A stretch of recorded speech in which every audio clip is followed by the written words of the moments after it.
Good morning everyone. Welcome to a day in my life as a school owner. Today, medyo simple lang yung day ko.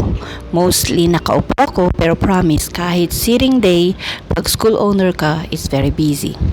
My morning started early with my ESL class with my Korean students. Kahit medyo antok pa. Once nag-start na yung class, nawawala na yung pagod. True talaga to. I really enjoy teaching them. Nakaka-fulfill makita yung progress nila little by little. Then, I open the gate para sa mga students na maagang dumarating.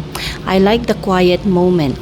Yung papasok sila isa-isa, some are shy, some are super energetic. Nakaka-remind kung bakit ko sinimulan ito. After that, inayos ko yung office. Naglinis ako ng room, nagwalis sa bawat corner, and inayos yung mga gamit.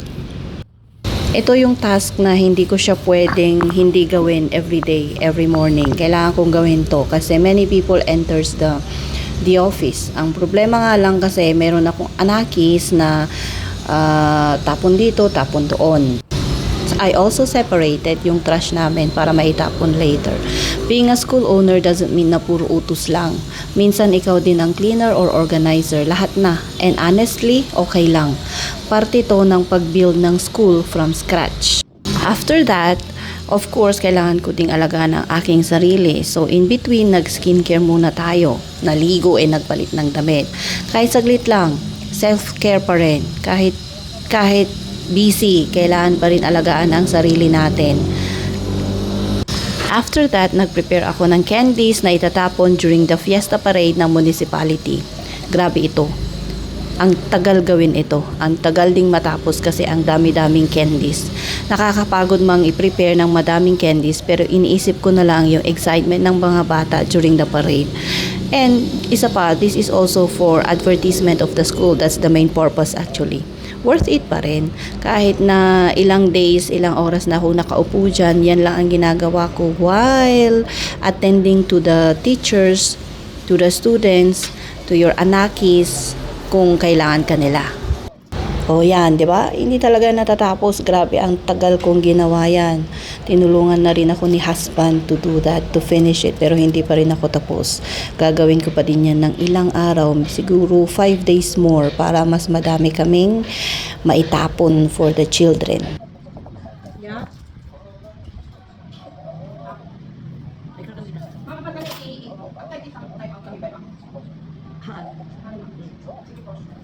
At susubli ah.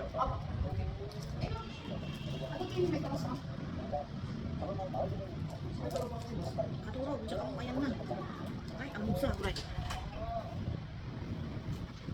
And then, back to work habang mumuya tayo ng apples. Ayan. Putting the candies are really hard. Tagal-tagal ko talagang ginawa ito. So, every time I'm sitting here, kasi wala naman akong documents to finish, ayan. Lagay-lagay ng candy. Puro candy kahit may mga knock sa door, teachers coming to ask for something. Kasi yan naman talaga ang trabaho mo to attend to everybody's need. At the same time, yung need mo din, gutom kailangan kumain. Hindi naman kasi pwedeng pabayaan ang sarili. Kahit sa totoo lang, napapabayaan ang sarili dahil sa dami ng trabaho, sa dami ng requirements, sa dami ng pinapasubmit nila. Diba? And before matapos ang day, nag-practice kami for our foundation day dance. Yes, the teachers, the owners, sumasayaw din. Nakakapagod pero masaya. Iba talaga yung feeling kapag sabay-sabay kayong nagse-celebrate ng milestone as a school.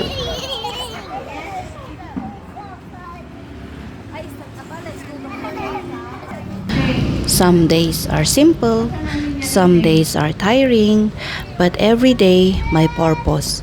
And that's a real day in my life as a school owner of this small school.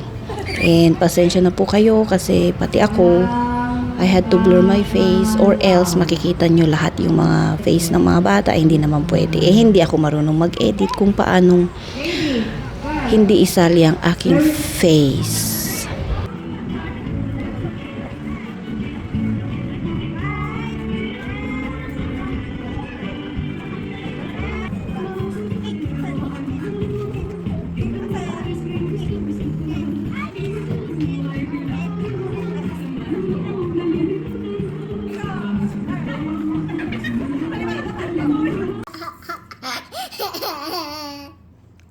Anak, you're not a dog, okay?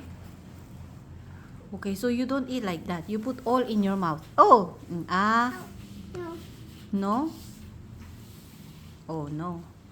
Why do you eat like that? A dog. Huh? You're not a dog, I said. A dog, she said. Are you a dog? My God.